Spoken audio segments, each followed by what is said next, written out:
survival rifle, what kind of image does that conjure in your head? An AR-7 pilot survival rifle in 22? A Scar 17 with an ACOG, full powered battle rifle? Could be either one of those. Could be something in the middle. Because it's such a broad topic. So, what does survival rifle even mean? And what should it mean to you? That's what we're going to talk about today on Gunfighter Life, the podcast where we talk about guns, gunfighting, tactics, ballistics, survival, the right way, with God at the center, Judeo-Christian values, and real-world first-hand experience. I'm going to throw in a version of the bio so you have an idea of why you should listen to what I have to say. Not because I have a microphone, not because I'm an influencer, not because I've seen the movie Rambo a bunch of times, because I have been blessed to live through some pretty nasty real-world first-hand experiences, and I hope to pass those via knowledge and wisdom onto you guys. That's why I do the podcast.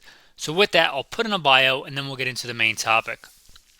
If you could, while you're listening or fast-forwarding, if you've heard it before, like, subscribe, leave a review.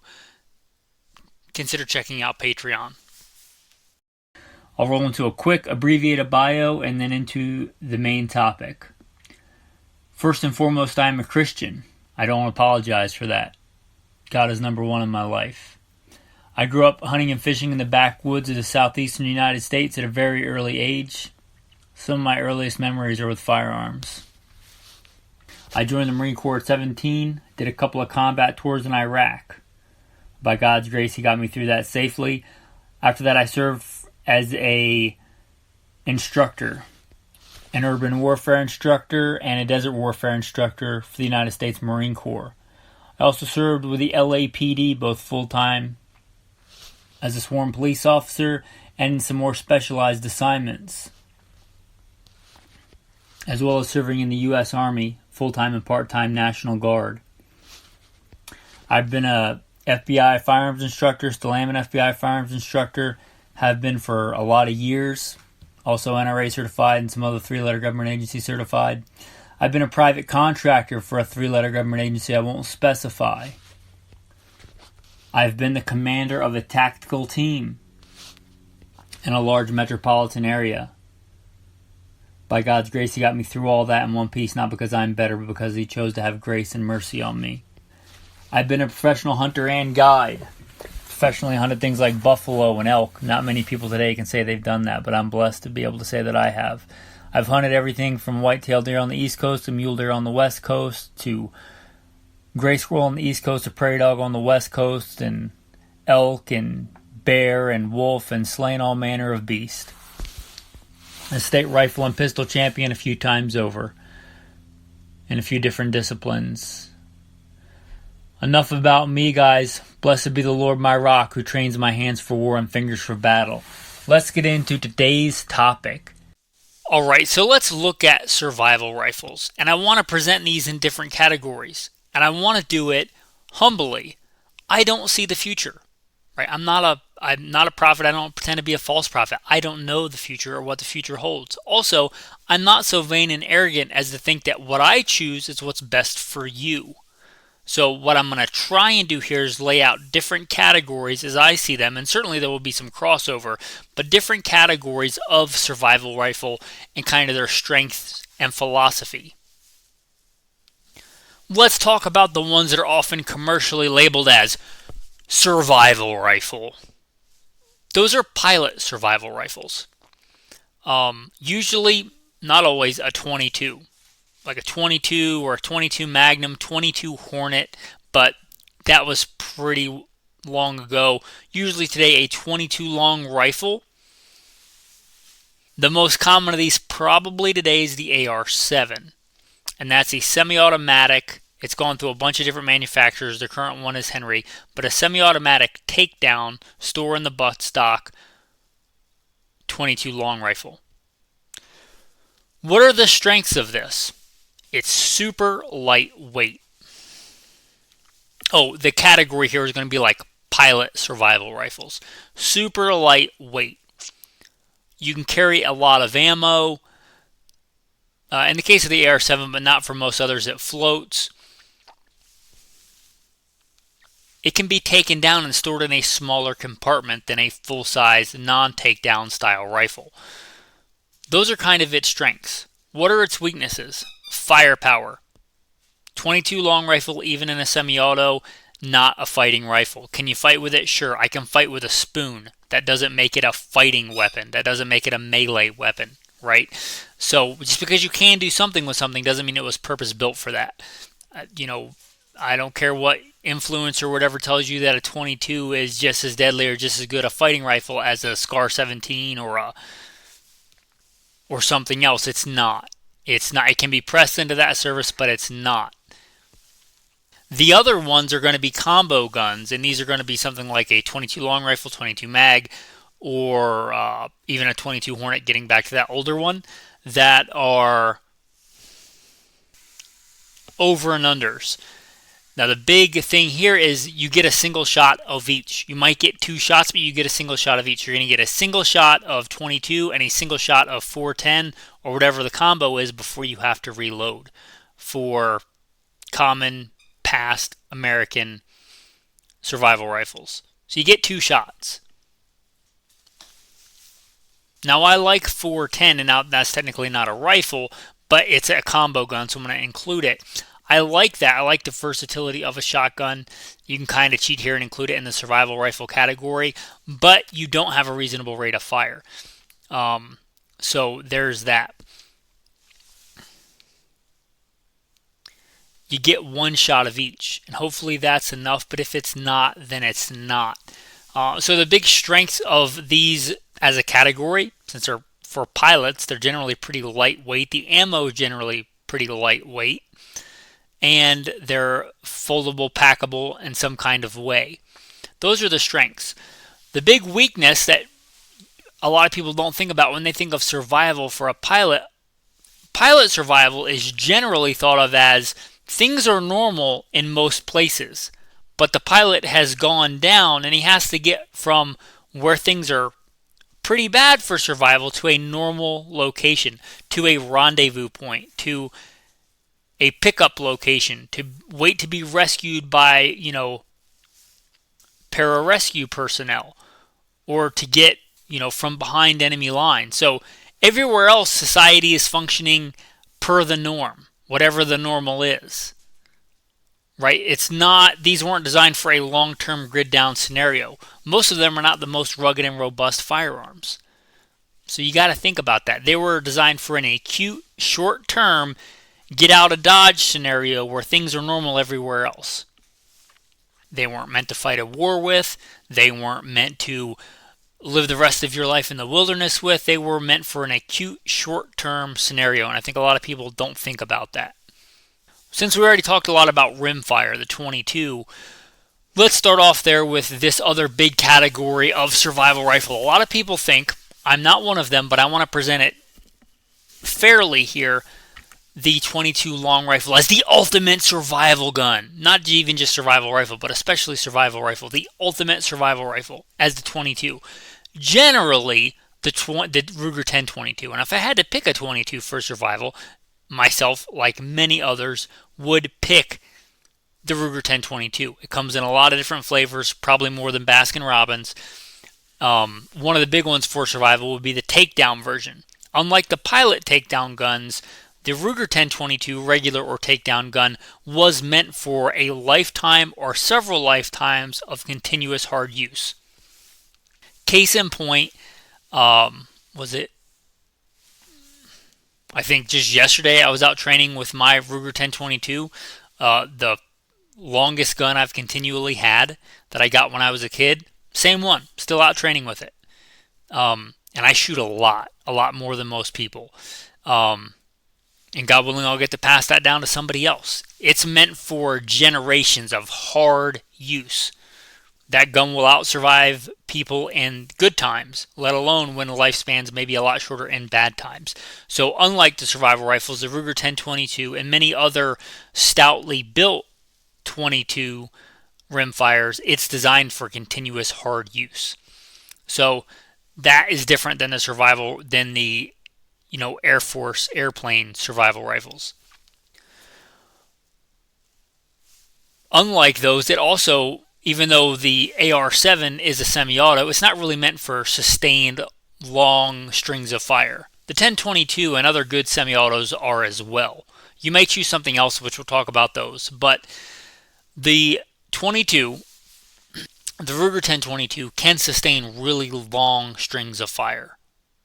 It might heat up, it might lose a little bit of accuracy, but it's still going to function as well as any rimfire is going to. So it has that on top of the things we talked about. If you go with the takedown, it also takes down. Now it is a bit heavier. It's quite a bit heavier than, say, the AR-7. It also has way better ergonomics. Now there are not everything's a 1022. There's a lot of really good reason for a bolt action. I wouldn't really say a lever action. I did a whole episode testing lever versus bolt versus semi. If you want a lever action, it's because you want one. But something like a bolt or a lever, with a bolt you may get a bit more accuracy. With a lever you will get a higher rate of fire than a bolt action, but you also get a lot more complicated machine. But with a manual transmission gun, whether it be a lever or a bolt or even a pump, you can often feed different kinds of ammunition because a semi-auto uses some of that energy and gets recycled and it self-loads. An old term for a semi-auto was a self-loader. It loads itself. That requires a very specific range of ammunition because manual transmission guns, ones that you load, whether that be a pump or a lever or a bolt action, it's not contingent on the ammo to cycle the gun. It's contingent on you. So you can shoot weaker rounds and they will cycle the gun, like subsonics if you want to do that, like CB caps, like shorts and longs, which some guns will feed, some guns won't, but if your gun will feed it, it should function equally as well if it's the same quality of ammo.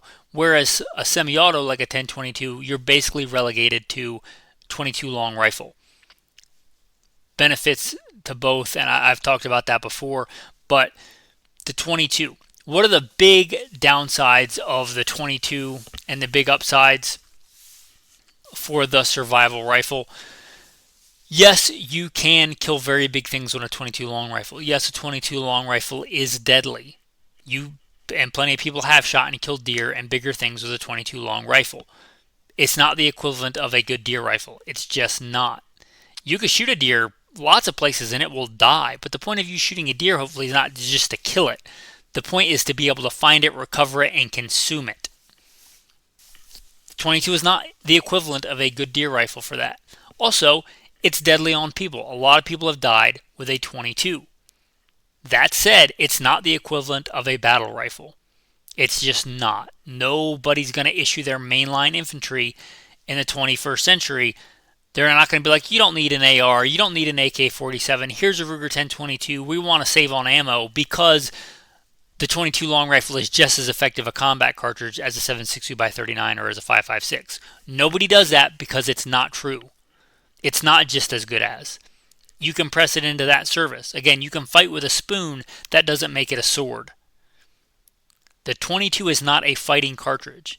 You can press it into that service. It's better than not being armed, but it's not a fighting cartridge. That's its major downfall. What it's great at, it's great for small game. That's what it was really primarily designed for. It's great for training. It's great for small game. It's very cost effective. It's the cheapest round period to buy and stockpile. So if you're on a budget, that's a big one. But don't pretend that you're choosing it. Don't be on a budget and choose it, which is a good reason to choose it, but then pretend it's just as good as a fighting rifle or a deer hunting rifle. It's not. But it is very affordable. And perhaps the biggest advantage is the ammunition is light. So you should assume whatever plan you have for bugging out in a long-term survival scenario, and you should have a plan to bug out even if you don't have to, is going to devolve into a man-portable system. All these post-apocalyptic things where people are driving around 6 months, a year after, that's not really realistic. Gasoline doesn't last that long. And what do you think is going to happen when 1% of your city population or any city between you and where you're going population tries to get on the freeway and 1 out of 100 of those 1% get in an accident. Probably you're not driving around on the road anymore. So you should just assume that your system is going to be man portable. The big advantage of the 22, perhaps the biggest in this scenario, is you can carry a lot of ammo. And I can and have often gone into a lot bigger depth on these subjects. This is a brief flyover of categories of survival rifle and which one is better for you. That's kind of the big overarching theme of today. So I could get a lot more deep in the rabbit holes here. Let's talk about, I guess since we've started down this path, let's go with the next in the terms of round per round effectiveness, and that is going to be the PCC, the pistol caliber carbine. And I've done whole episodes on this too, but there's two big categories of this, the old school and the new school. The old school PCC, meaning a rifle or carbine length gun, a long gun that shoots pistol rounds. You've got the old school, which is manually operated, usually a lever gun, that fires revolver rounds. A lever action 357 Magnum, a lever action 44 Magnum. These are your old school. Your new school is going to be a semi-auto self-loader that fires semi-auto rounds. 9mm, hopefully not for you 40 or 45 ACP. There obviously are others. You could get one in 357 SIG, but probably not, right? Probably it's going to be 9 or 45 today. But they're going to be semi-auto self-loaders, things like an MP5, things like an AR and 9mm, things like a Kel-Tec Sub 2000. Okay, so what's the, I'll go a little bit different. I'll go with the big appeal of these and then the big drawback of them. The big appeal, a lot of people like the fact that if you're talking about the new school semi-autos, that you can use the same ammunition and same magazines as your handgun. So if you're going to carry a handgun and a long gun, you could share the ammunition. I think that's a little bit overemphasized and overplayed, but it is a thing to consider. Also, with the old school guys, if they're if they're carrying a lever action, let's be real, if they think a lever action PCC is the best, they're probably a revolver guy too. So they're thinking, I can carry my revolver, I don't even need a magazine, and I don't need an external magazine for my lever action. I'll just feed it from the tube, and I can use the same ammo. Say I can use the same 357, 158 grain, whatever, and I can use the same ammo in both. Or 44 Magnum, whatever the case is. It's going to be more powerful and more effective either way you go than 22 long rifle on deer and on people. I hesitate to say that it's more effective than a handgun as far as round per round effectiveness goes. Here's the thing, you get more power, but a lot of pistol rounds were designed for just that, a pistol. And they were designed to have a good balance of penetration and expansion. They were designed to operate in certain velocity parameters, and hollow points are velocity based. Expanding ammunition is velocity dependent. If you don't believe me, drop your hollow point on the table and see if it expands. It can also expand too quickly and too rapidly so that it does not achieve optimal penetration. So unless you are really smart about your ammo choice, you're probably not more effective round per round as far as the effectiveness of the round goes. But it's going to be more effective than a 22, I'll give you that. And it's a lot easier for most people to get good effective hits with a long gun than a handgun. Not even the average person that owns a handgun. The average person that goes out and practices what I would consider like American style, like a few times a year they go to the range with their buddies. I've trained a lot of people, been an NRA certified instructor for I don't know how long, whatever that's worth, FBI certified instructor. I've taught at the biggest, civilian firearms training academy that existed in the U.S. I've taught a lot of people. The average person like that has a hard time getting decent hits with a handgun at 25 yards when they're not being shot at and when they're not moving and the target's not moving. You put that in the real world, that's a lot shorter distance.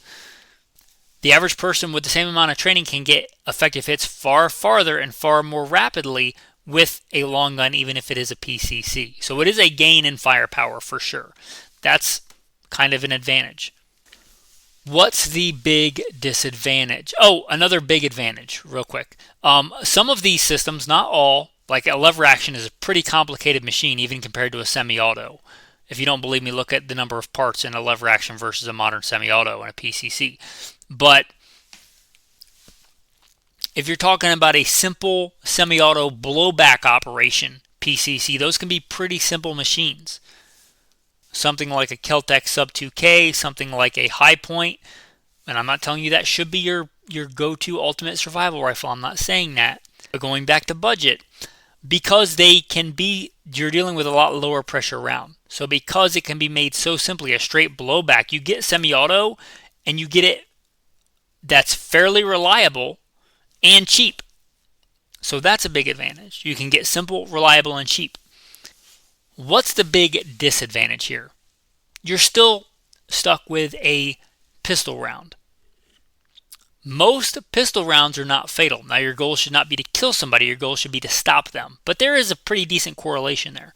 Something like 80% of handgun rounds are not lethal, which means those people went to the hospital or didn't even go to the hospital and recovered. If that person is trying to kill you, that's probably not effective. Round per round, it's still a pistol round. Now, if you are really smart about ammo choice, you might have to throw out using the same cartridge in your handgun and rifle. But if you really are smart about your choice in a PCC, I would say you will up those numbers a bit, but it's not a rifle round. It's not a rifle round. It's certainly not a shotgun round. It's not. It's not even close. Not even an intermediate rifle round. You go to the extreme, like a 44 with good ammo selection, 44 mag, and a carbine, then you start approaching an intermediate rifle round. But for most things, 9, 45, 357, it's not even close to a rifle round.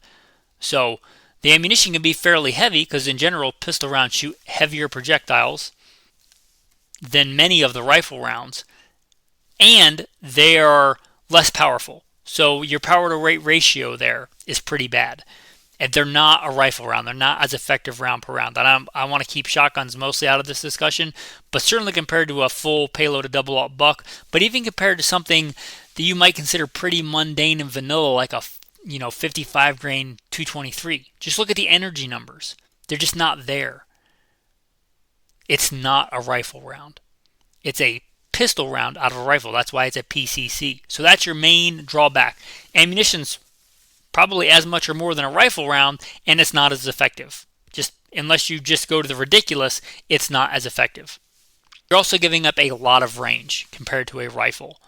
Even though you can get hits, at longer distances than a pistol, you're nowhere near your max effective range.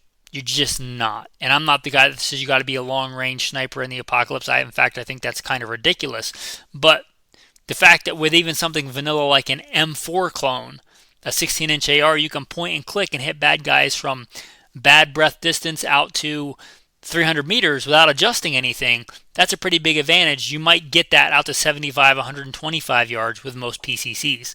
That's a pretty big disadvantage. And each round is going to be less effective.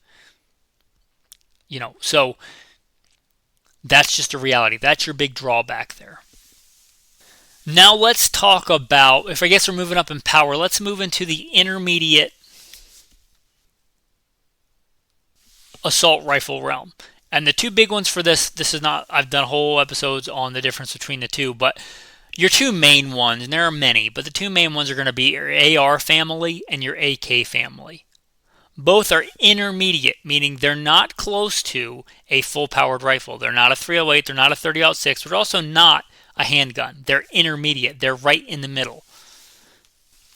Whether you want, lighter bullets at a screaming fast velocity or bigger, heavier bullets at a moderate velocity, you take your pick there. And this is not the place to hash that out, but they are significantly more powerful than anything we've talked about thus far. The main reason the military chose them, their main strength, you can carry a lot of ammo. Your power to weight ratio is really good, especially with 5.56, but even with 7.62x39, you can carry a lot of ammo. So your loadout, not as good as a 22, but pretty good, and you have an effective intermediate rifle. A lot of these were made for battlefield use. So if you envision, again, I don't see the future, but if you envision whatever apocalyptic scenario is mainly a battlefield, these are going to be a good choice. You might debate between this one and the next choice that we chose, but if you're picturing a battlefield, you know, with multiple adversaries at varying distances, you don't want the 1022. Could you get it done? You could, but anybody that's been in those scenarios is going to tell you pick a fighting rifle. The intermediate cartridge fighting rifle, that's its big strength. Combat. That's its big strength. Its big drawback, it's not a great hunting tool. The sights on the AK are pretty poor. I mean, you're probably more effective. You are more effective than with a handgun, but they're pretty bad.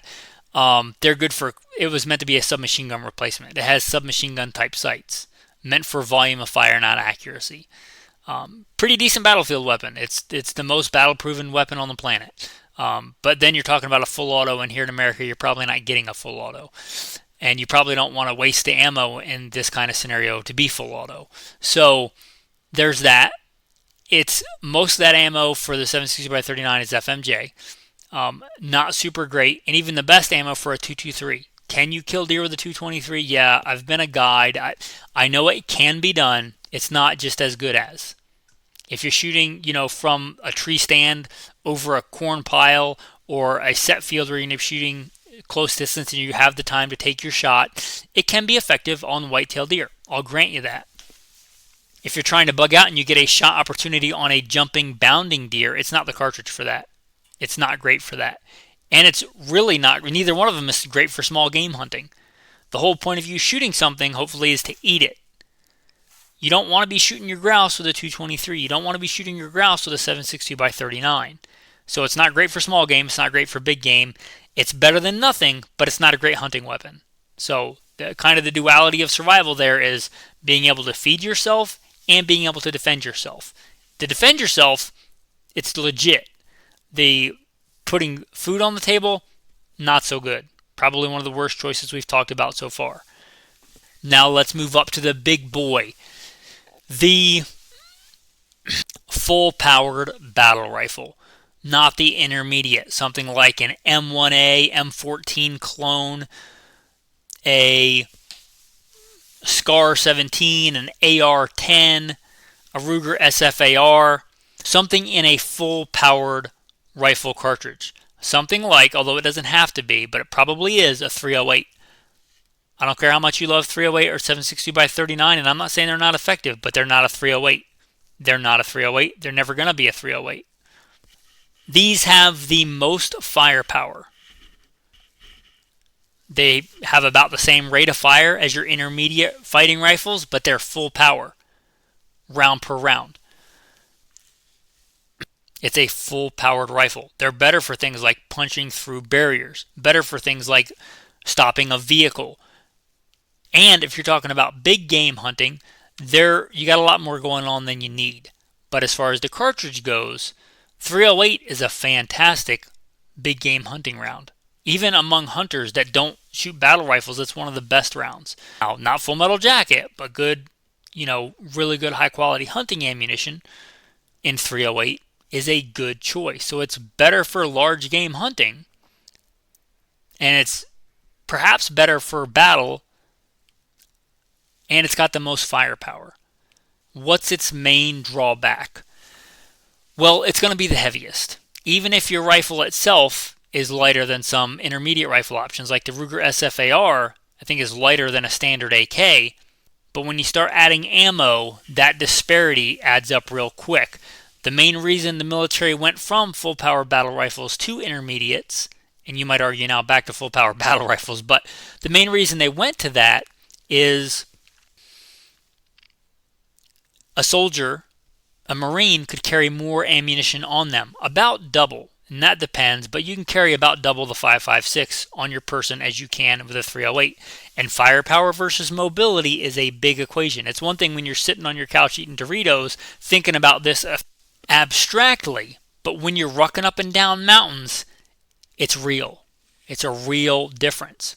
They're the most firepower. They're also the most weight. You're going to be able to carry less ammo. That's their big downside.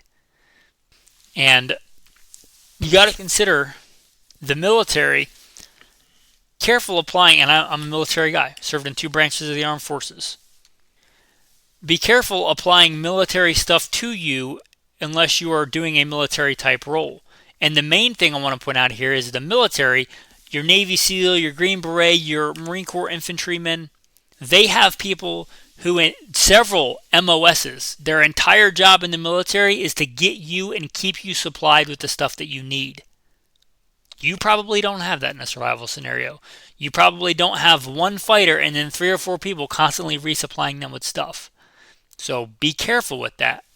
If you only, again, talking about you should have a plan where everything that you need to bug out is man portable. Hopefully you get there with something else, but if it has to be man portable, what you carry is what you have.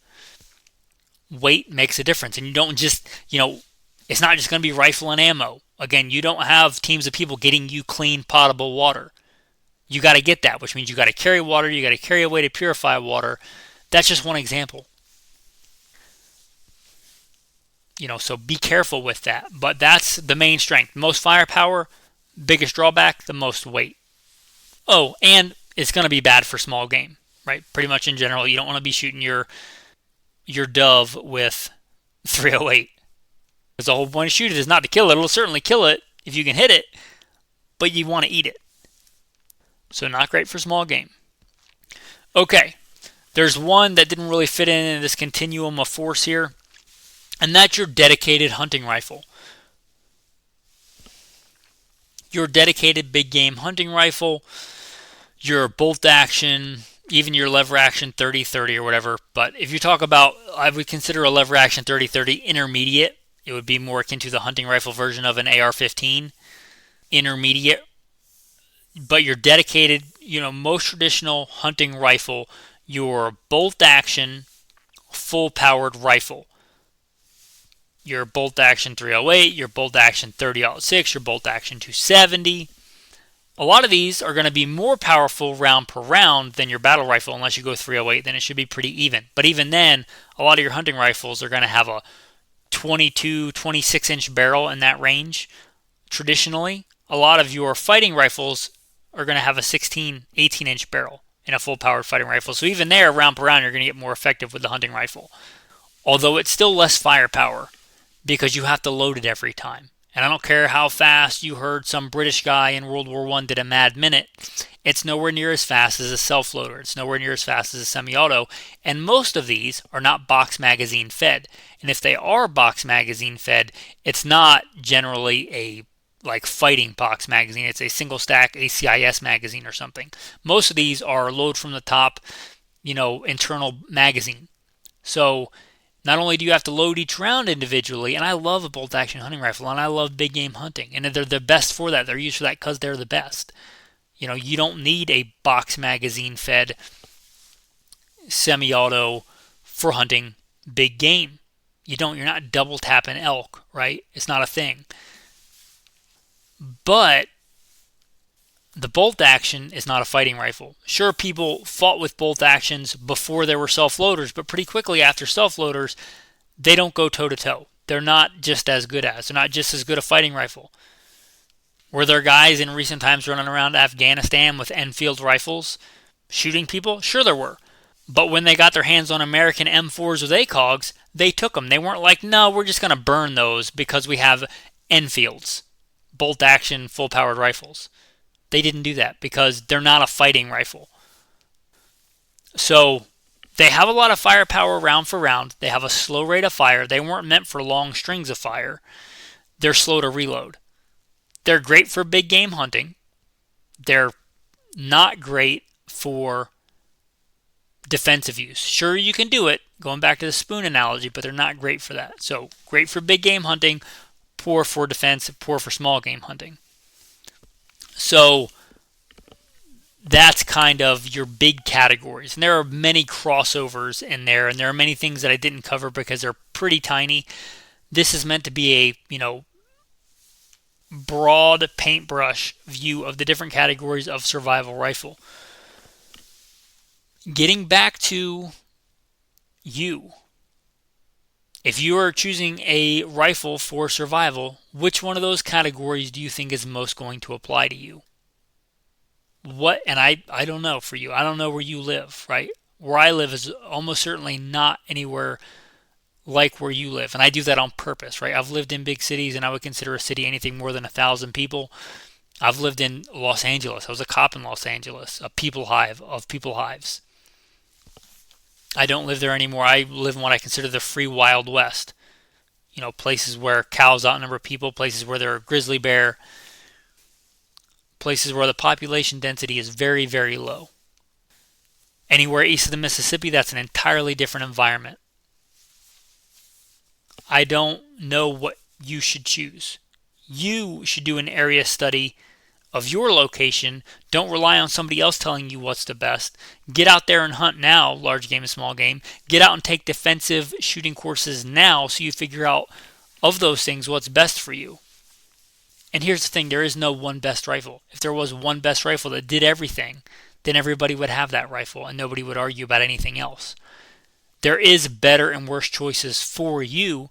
There is more and less realistic options for you, but there is no one best rifle, and there's no one best category of survival rifle. Because what do you mean by survival? Are you talking about a giant pandemic where 90% of the people die in a week? Airborne Ebola or something? Are you talking about a slow economic collapse where the economy ceases to function, you can no longer go and buy food at the store, and the people are starving in mass? Like, what kind of survival scenario are you talking about? Again, those are just possibilities. I don't see the future. You should, again, think of you and your situation and what's best for you. So I hope this episode was helpful. I do a lot of real in-depth nerdy episodes, but I have to remember people are getting into guns all the time and people are waking up all the time to, I should watch and be ready. And maybe I can't always just count on going to the store to get food. And maybe I can't just depend on somebody with, a government paycheck to take care of me. And they wake up to that and they think they got to take personal responsibility. That happens all the time. And then it can be really confusing out there, especially with a bunch of people that don't have a lot of experience telling you, this is the best thing. No, that's the best thing. Oh, you're silly unless you get anything other than X, Y, or Z because I'm sponsored by X, Y, or Z company and they're paying me to tell you that. So I try and do episodes like this to bring it back to the basics. I hope you appreciate that.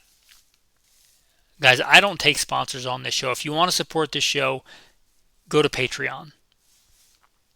A lot of things on there are for the paid members, but some of the stuff on there, especially a lot of the polls where people vote for what they like, those are just open a lot of the time. So you don't have to be a paying member. Just check it out. There should be a link in the show notes. Maybe you'll become a member, maybe not. But check out Patreon if you want to support the show. Again, I don't take sponsors. I'm not going to take money from some company and telling you that's the best thing and you should buy that thing. You get plenty of that a lot of other places. Anyway, I appreciate you guys. Your tactical tip of the day: batteries fail. Newsflash, they fail. Electronics fail. I'm not telling you not to use those things, but I'm telling you whatever weapon you choose, have a contingency plan for not if, but when those things don't work anymore. When they stop working, I will do XYZ. So keep in mind that batteries don't last forever. Electronics are fickle. Just keep that in mind as far as a philosophy for your loadout, whatever it is. Your tactical verse of the day from Matthew 24. Therefore, keep watch, because you do not know what day your Lord will come. With that, thanks for listening, and have a blessed day.